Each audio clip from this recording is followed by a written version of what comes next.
Hi, and welcome to my March reading wrap up. This month I read 9 books, totaling 2,989 pages. I also had 3 DNFs this month. As always, my moods were dark, mysterious, and tense. 50% of the books I read this month were medium paced. 38% were fast paced, and I had 1 slow paced book. Most of the books that I read this month were between 300 and 499 pages. I had 1 book over 500 pages and 1 book that was under 300 pages. My top genres were supposedly mystery, thriller, and romance. I don't know if that really completely aligns with the books I read in March, but I'm going to put the genre of each book I read on the screen. My average rating this month was 3.97, which is really, really good for me. Last March, my average rating was only 3.11. And in March of 2024, my average rating was 2.75. So my ratings each year keep improving. And I think it's because I've really found what my reading tastes are. I'm reading books that I'll know I'll really like. And then I'm DNFing books that I'm just having trouble getting through. And then this month I had 1 unrated memoir, 1 3-star, 1 3.5 star, 2 3.75 stars, 2 4 stars, and 2 4.5 stars. No 5 stars this month. And this is actually the first month this year that I have not had a 5-star book. So we're going to go over all of my ratings and reviews from least likely to recommend all the way up to my favorite books of March. Wow. We're going to start with my DNFs. I am kind of scared to say this, but I DNF'd The Hunger Games by Suzanne Collins. I am so sorry. I know how much these books are so beloved, but I was so fucking bored. I couldn't go on. And I was reading it with my 13-year-old daughter, and she also was not into it either. So I have an idea, and maybe someone in the comments can tell me if this is actually a good idea or not. And that idea is to watch all of the movies up until Sunrise on the Reaping, and then read the super hyped Sunrise on the Reaping before I see the movie. Is that a crazy idea, or would that be sufficient? I don't know. You tell me. I also sadly DNF'd The Senator's Wife by Liv Constantine. Everything I've read from Liv Constantine up to this point has been so bingeable, so good, so twisty, so fun. This book went on for entirely too long with nothing happening. And obviously we're following the senator's wife, and that follows her husband as well, who is the senator. And there was all these backdoor meetings, clandestine meetings, dirty dealings and politicians. And that to me is entirely uninteresting and boring. And I made it pretty far. I want to say over 50%. And I got to the point where I just could not continue. I did skim the ending and it did seem kind of lame anyway. So I'm glad that I DNF'd it. And also so sad that I DNF'd How to Kill a Guy in 10 Dates. I thought I was going to love this one. I love horror movies. I love slashers. I love an isolated setting where people are being picked off one by one, which is exactly what this book had. The main female character was kind of insufferable. And then all the different men and even the women, they all blended into one person. There was nothing really distinctive about their personalities. And something that could have been so fun, bingeable, and exciting turned out to be really boring. I'm so sad, but this book did not work for me. Okay, the unrated memoir that I read this month was Stripped Down by Bunny XO. And one thing about me is I love reading and hearing stories about sex work. And we'll see more evidence of that further in this video. So I have heard Bunny's story on TikTok and on her podcast. And what a fucking story she has to tell. I'm always eating her stories up. They're just so crazy, insane, funny, sad. It's like everything. So in this book, we get everything from her childhood up until her marriage now and her success. And of course, I listened to this on audio because she narrates the audiobook.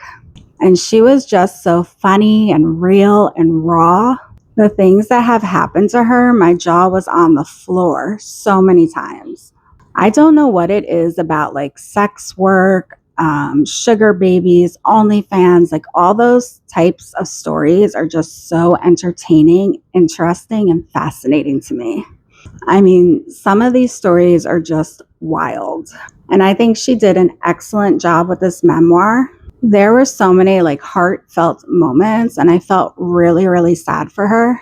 But at the same time, she turned all of her pain into success, and she's doing amazing today. It was a really good and interesting memoir, and I do recommend it, especially on audio. But what is good about all that DNFing is that my lowest rated book was a 3-star. And I would generally recommend anything 3 stars or up. 3 stars to me is like a good book. 3.5 is really good. And 3.75 is great. So a 3-star book I wouldn't wholeheartedly recommend, but I could see how some people might really like it. And it was good enough for me to read and finish. Then once we get to 4 stars, that's like an amazing book. I loved it. And then 4.25 to 4.75, you must read this book. It is amazing. And a 5-star is just top tier perfection. So my 3-star book was Voices in the Snow by Darcy Coates. I started this book, I think in late February, early March on a really snowy weekend here in New Jersey. It's crazy that was a month or less than a month ago, because today it was like sunny, 75, beautiful. We've been having really, really great spring weather. So this book is actually part of a series, which I didn't love, but I heard that you could just read book 1 as a standalone, and I completely agree with that. There were so many parts of this book that dragged and moved at a snail's pace for such an interesting premise. When there was action during this book, it was so good and I would become really invested, but then it would fall off and I would just get bored again.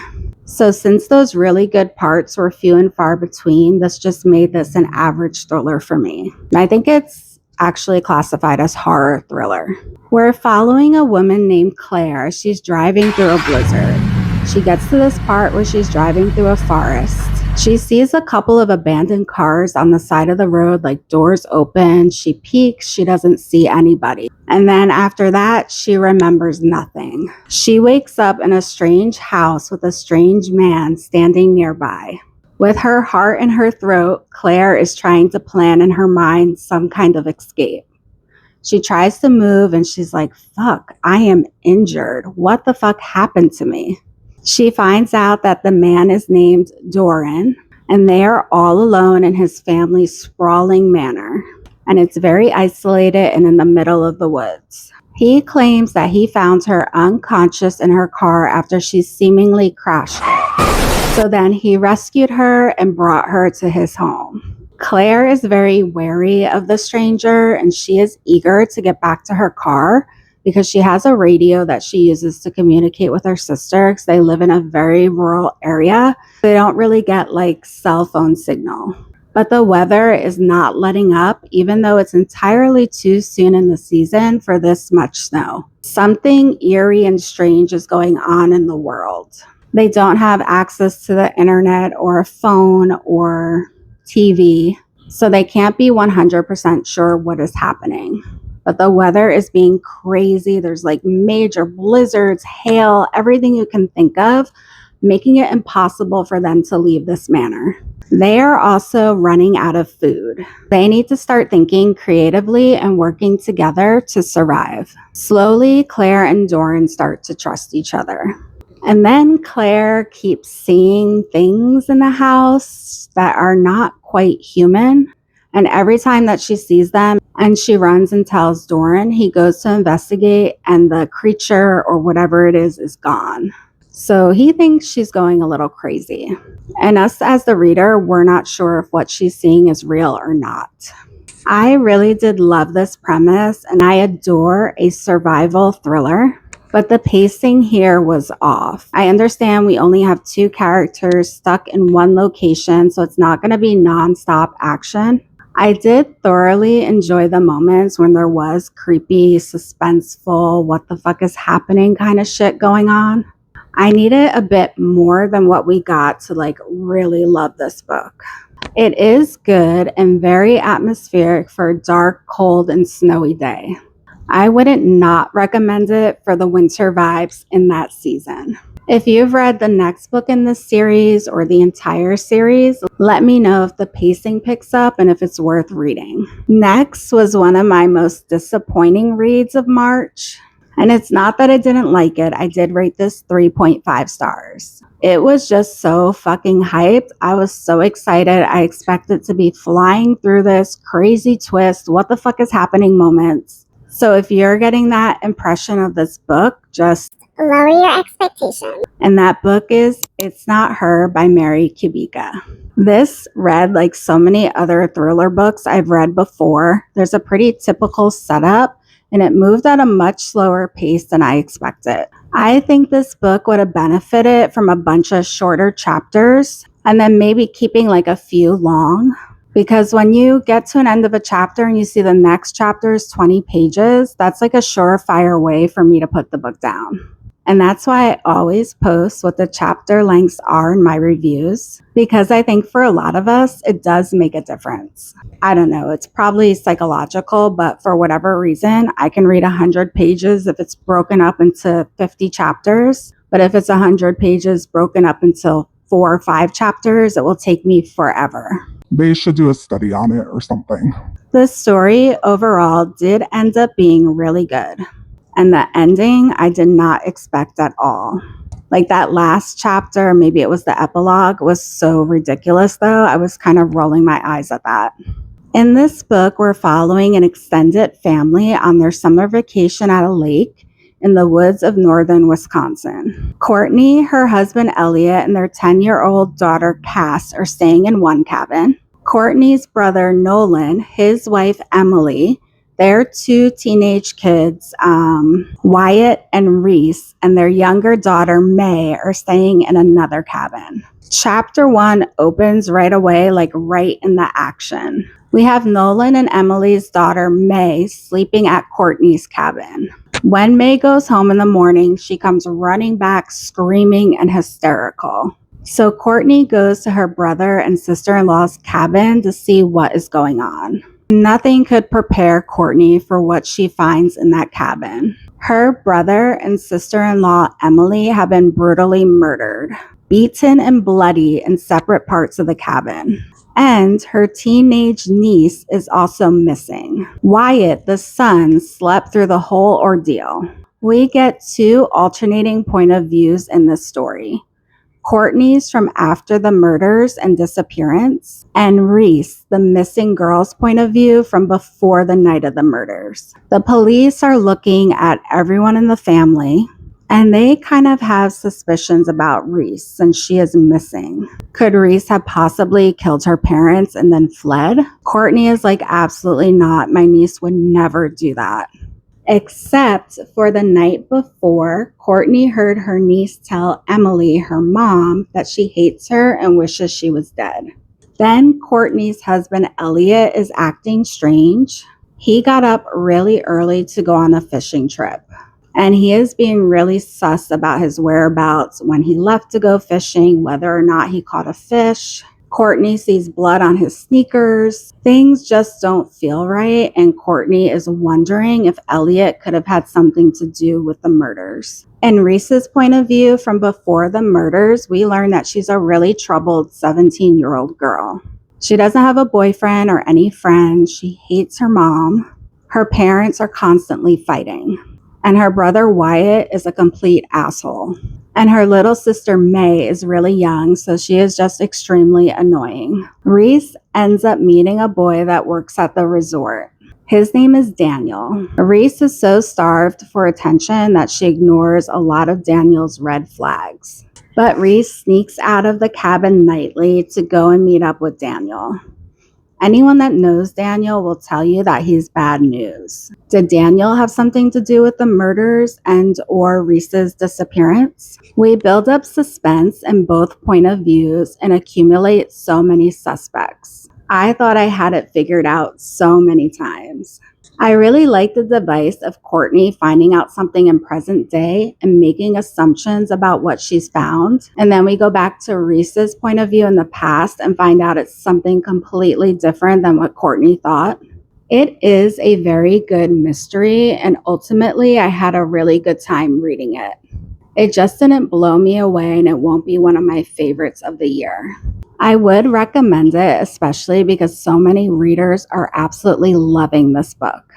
And I think maybe I would have liked it at least just a little bit more if I didn't have such high expectations. My first 3.75 book that I want to tell you about is Throne of the Fallen by Kerri Maniscalco. This is book 1 in the Prince of Sin series. I was compelled to pick up this book after hearing the premise of book 3 in this series that just recently came out. I can't even remember that premise now, but I remember it sounded really intriguing and I was like, oh, I want to read this series. I was hoping to love this book and just keep going on in the series. And I did think it was really good, but I wasn't obsessed or in love with it. I think the main issue is it was entirely too long and entirely too slow paced. I've also heard not so great things about book 2 in this series, so I don't know if I want to continue or not.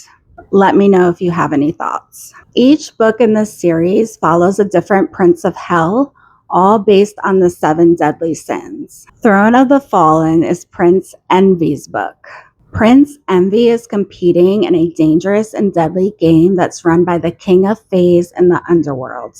Prince Envy's court has fallen, and he's desperate to save it before it completely crumbles and anyone else finds out about it, especially his brothers. At one part in the game, Prince Envy is sent to the mortal world where he has to commission a painting from an artist there named Camilla. Camilla is a very talented artist, but she also has a dark secret of her own. Prince Envy goes to her, and of course he presents himself as a mortal man. But Camilla is not interested in doing the painting for Envy, so she turns him away.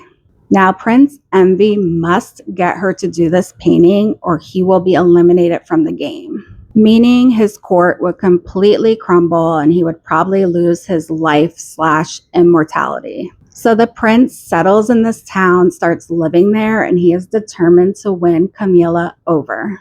After a series of unfortunate events for Camilla, she ends up agreeing to do the prince's painting because she needs his help. And Camilla cannot help her attraction to the sexy prince. But this is definitely a slow burn. It's very obvious that they both want each other, but they're playing this game where they're seducing and then pulling back, seducing each other and then holding back. And it was kind of like who can hold out the longest, and they were driving each other crazy. After Camilla completes the painting, she gets unintentionally placed into the game. The Fae King takes her artistic talent away from her and will not give it back until she plays the entirety of the game. Camilla and Prince Envy head to the underworld to compete. Now, Prince Envy does not know that Camilla is a part of the game. He was just told that he needs to bring her with him.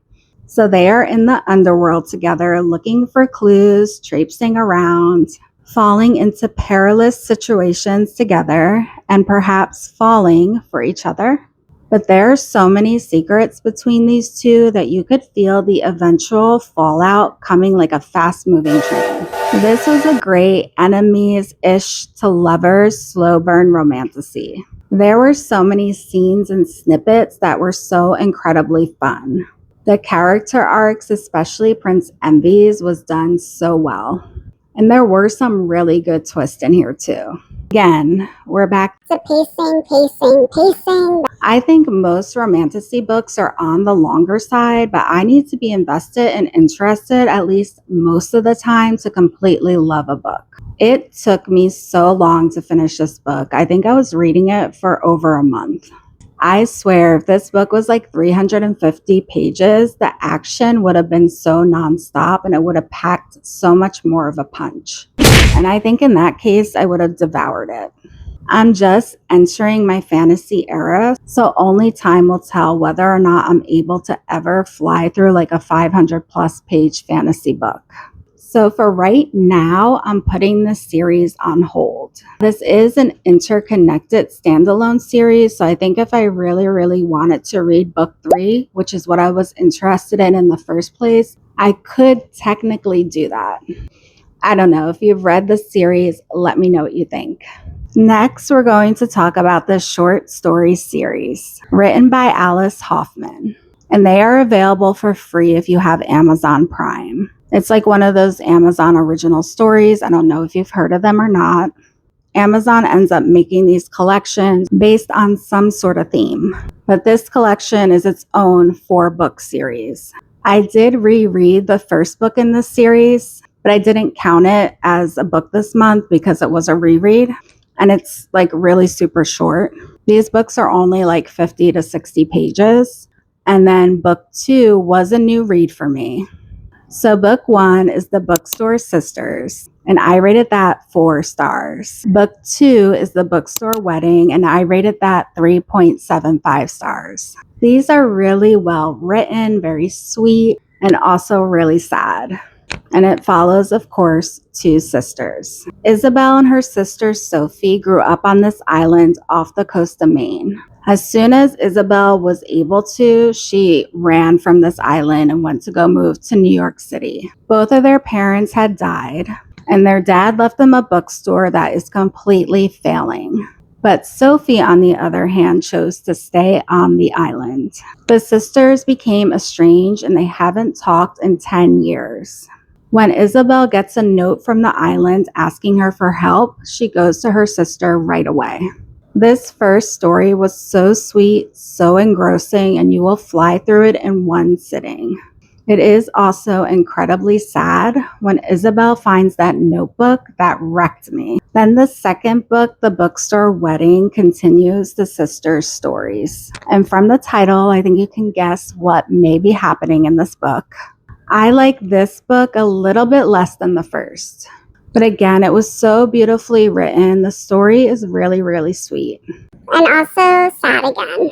So I do want to continue on in this series. Okay, now we're moving on to my 4 stars and above. The first 4-star book I'm going to tell you about is literally the prettiest book I've ever seen. You might notice it's missing from behind me.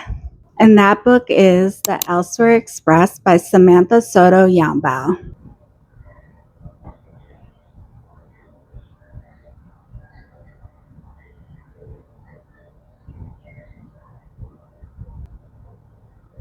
Stunning, just simply stunning. And isn't it giving Taylor Swift's Lover era? I now have a picture behind me, but I'm just going to put them side by side. Okay, let's talk about what's inside this book now. This author's writing was incredible. I want to read more from her simply from the writing alone. I am happy I enjoyed it as much as I did because this needs to be displayed on my bookshelves for all time. This book is a fantasy magical realism story that feels like a fever dream. Very trippy, very like Alice in Wonderland. That's the vibe it was giving me anyway, which is a good thing because Alice in Wonderland was always my favorite Disney movie. Even as a little girl, I loved the weird, trippy, other dimension, Creepy, mysterious, strange characters. otherworldly, magical places, and I still love all of that stuff now. So like I said, it does very much read like a fever dream, and you will be left feeling a little bit confused, like something went over your head. And after I read it and read other people's reviews, I saw that a lot of people had the same similar experience. And can I say that this book is Also for the yearners. which I know so many of us readers are. And I tabbed a lot of gorgeous lines in this book, but this one excerpt I want to read you is specifically for the yearners. It reads, "Nothing cuts deeper than loss, but finding what you lost hurt too. You couldn't hold it without grieving for all the years your arms were empty." Yeah, that line got me. So you may be thinking, Anne, you're raving about this book. Why isn't it a 5-star read? Well, like I said earlier, there were so many parts where I was confused and I was going back and reading and I'm like, Wait, what the fuck is going on? and I felt validated seeing those other reviews saying that people were also just as confused as I was. This fantastical world sounded incredible, but sometimes the images and the scenes were hard to wrap my head around because we're on a train, but there was nothing train-like about it. We're just in different open spaces and worlds with water and bridges and restaurants. I mean, which is okay. I can just go with the flow on that. But when the plot didn't make sense, that lessened my enjoyment of the book. I am very detail oriented, so I will go back and read passages in a book to know and to figure out like exactly what is going on. If I think I missed something, I'm going back and rereading so that way I have everything set in my mind. And even in doing that, I was still kind of confused. So towards the end, the plot really did start to fall apart. So what is this about? We're following Raya and Q, who are unwillingly boarding the Elsewhere Express, which is a magical train that finds those who are adrift. They are greeted by Lily, the train's conductor, who kind of guides them and lets them know what goes on this train. And they go through to this bar that is inside a flower. Then they go into another section of land where it's half day, half night. Then they're traveling to a beach on a hand-painted star. The author's imagination knew no bounds. Raya and Q must decide if they want to stay aboard the Elsewhere Express forever. Q is sold almost immediately. He knows how adrift he has been, and he thinks that he can really thrive aboard the train. Raya, on the other hand, is not sold. She is very wary of the train, and especially those who are in charge. Not too long after they board, things take a sinister turn. There is a stowaway on board that is intent on destroying the train. And in destroying the train, it would take the lives of everyone on board. Raya and Q must work together with the train's conductor and some other people in charge to stop the stowaway from destroying the train and their futures. And it's especially tenuous for Raya and Q because once you're aboard the train, you must find your compartment as soon as possible. And with the stowaway wreaking havoc, that is very hard for them to do. So they're in danger of losing their lives even without the stowaway destroying the train. So we follow them and see if they are able to save the train. Maybe Raya and Q might save each other. And will they at the end of the day decide to stay on the Elsewhere Express forever? Like I said, as the book went on, it got more and more confusing and sadly kind of fell apart. Overall, it was a whimsical good time with twists I didn't see coming. And I'm still not 100% sure what happens at the end. I kind of want to look that up and see theories. So if you do decide to pick this up, don't focus on like the small details, just look at the bigger picture. And I think you will have a good time. I do recommend this. It's magical and wonderful. I rated Sugar Baby by Celine St. Clair 4 stars. So like I said earlier, I love reading stories about sex work. Whether it's fictional or like I said, a real story from a real woman being told on like TikTok or a podcast. And like I've already said, I just find it endlessly fascinating the stories these women have to tell. So when I saw this book in my library, I had to pick it up and see what it was about. And it is literally about Sugar babies. So immediately, yes, I was like, sign me up. These stories are just so juicy. It feels like you're getting the ultimate tea.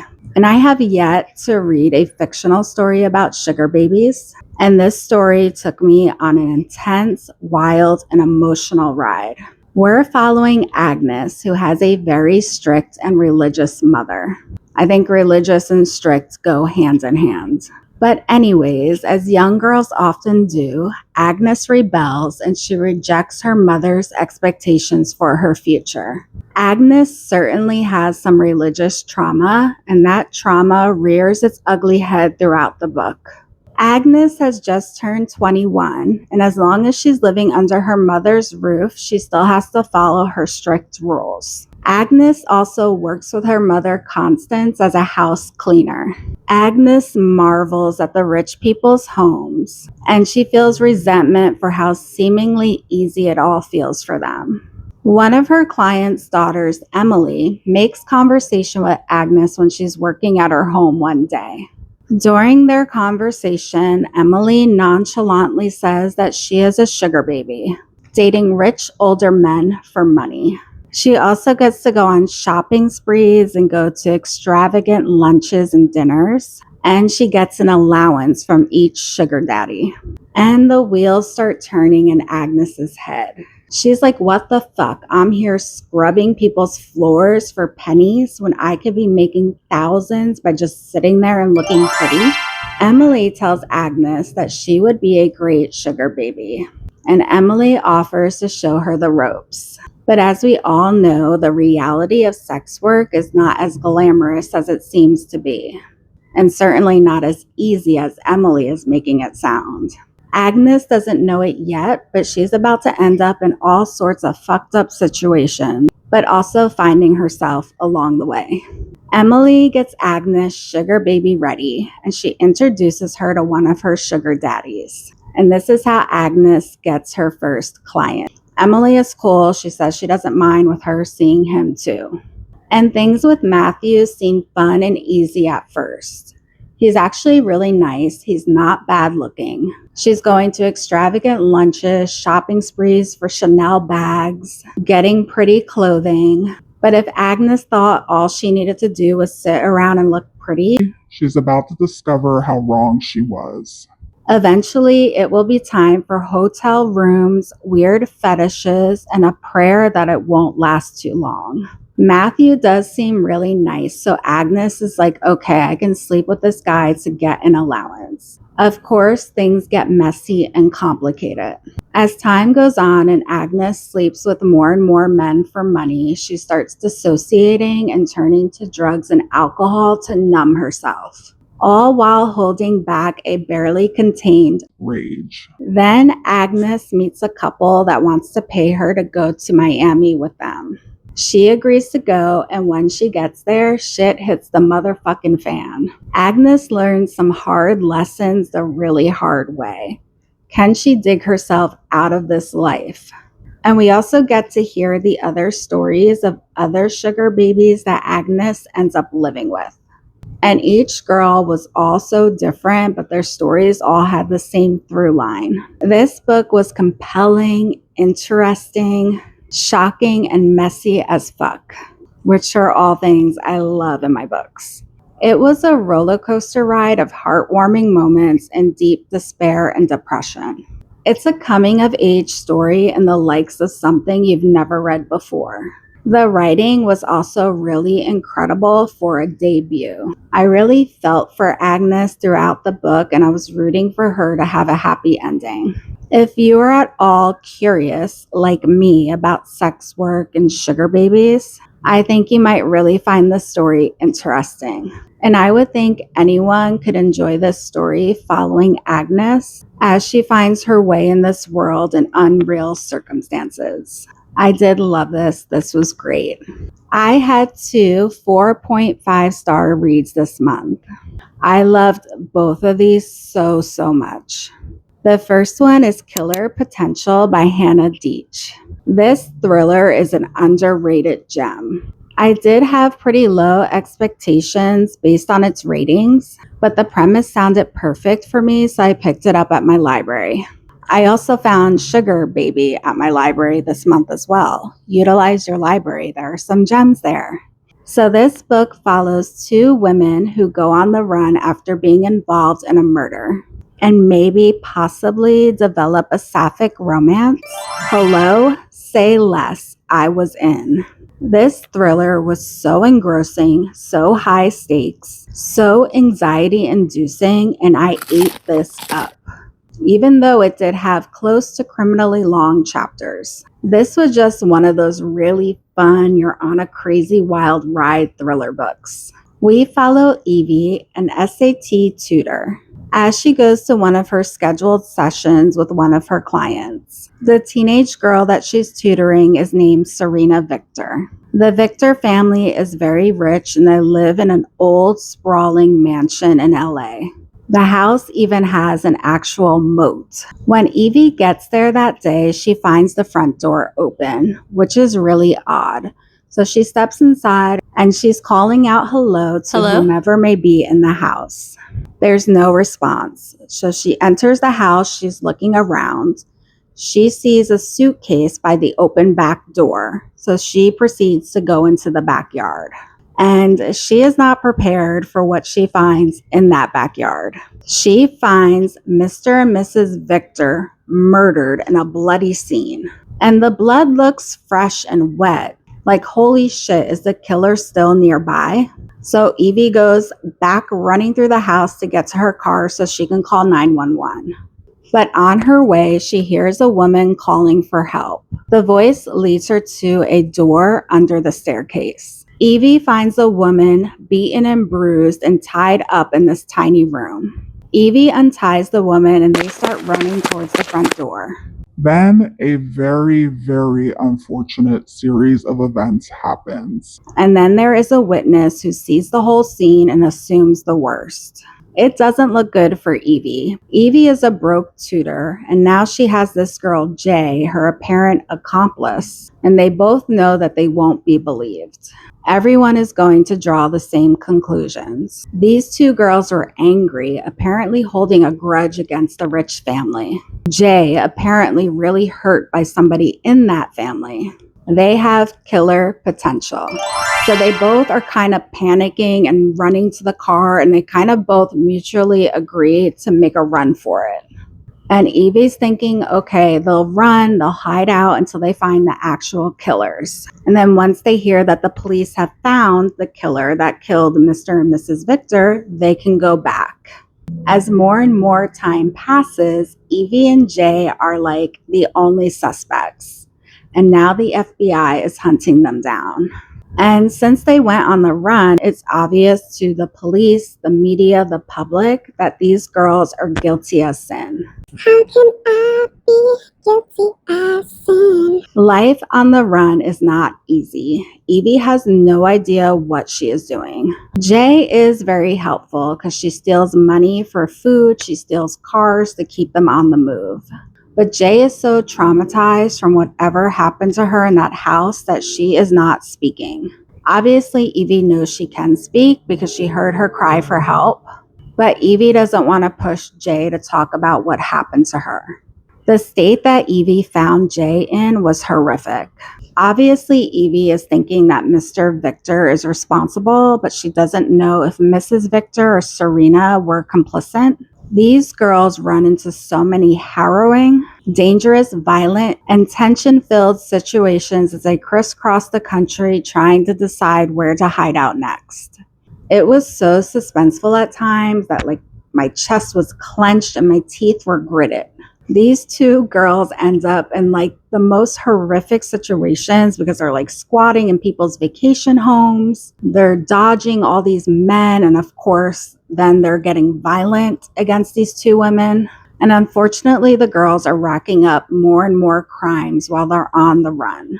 And everyone in the whole country is out for their heads. The girls grow closer and closer and become bonded by this entire traumatic experience. And the book goes on teasing with the will they, won't they hook up.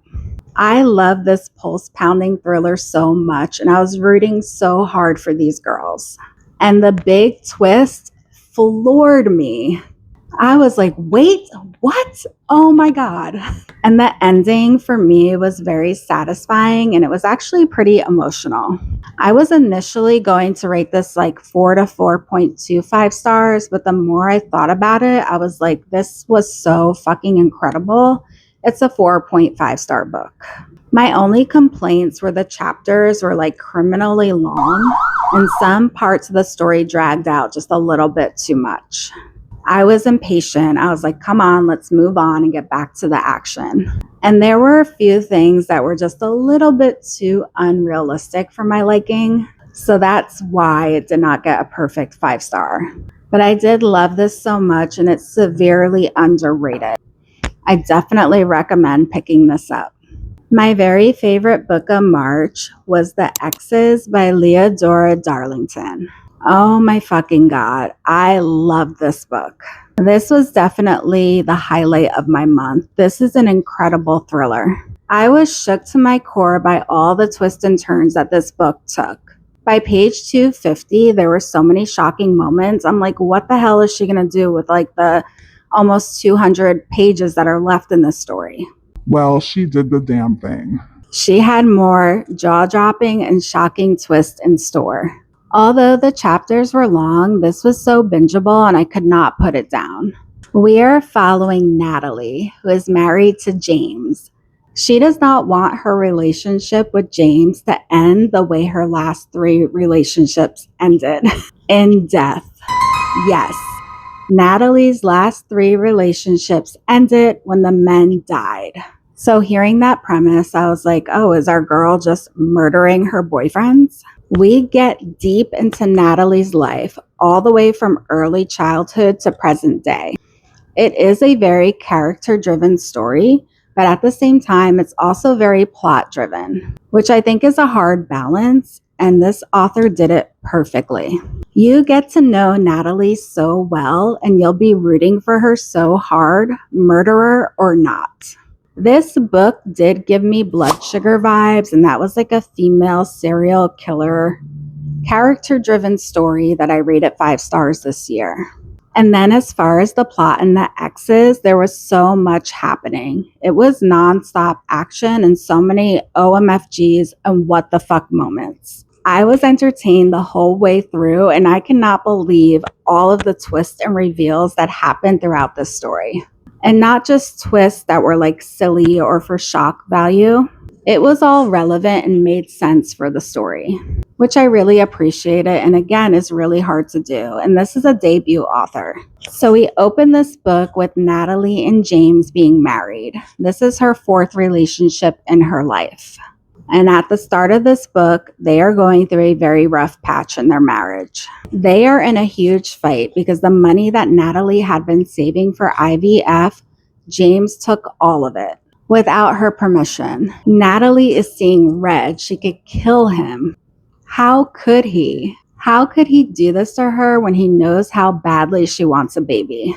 But James had a really good reason for taking the money. And when he explains it to Natalie why he needed that sum of money, Natalie's whole world flips upside down. Natalie works through her current issues with James and her past traumatic experiences with tragedy and death with her therapist. The therapist knows all about her dead exes, and it's kind of unspoken that they both know that Natalie is responsible for those deaths. Natalie is looking to her therapist to ensure that nothing like that will ever happen again.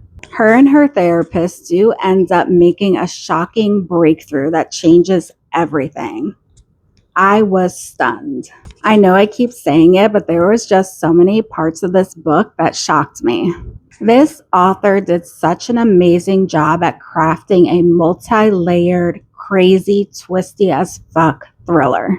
I mean, this book is so complex and like intricately plotted, but it's so easy to read and understand. I'm looking forward to whatever this author puts out next. This really is top tier. I am so impressed. You must give this thriller a try. It is truly incredible. Thank you so much for watching my March reading wrap up. Overall, it was a pretty good month, but I'm hoping that April will bring me some more 5-star reads. Let me know what the best book you read in March was, because I want to add the best titles to my future TBRs. Thank you so much again for watching.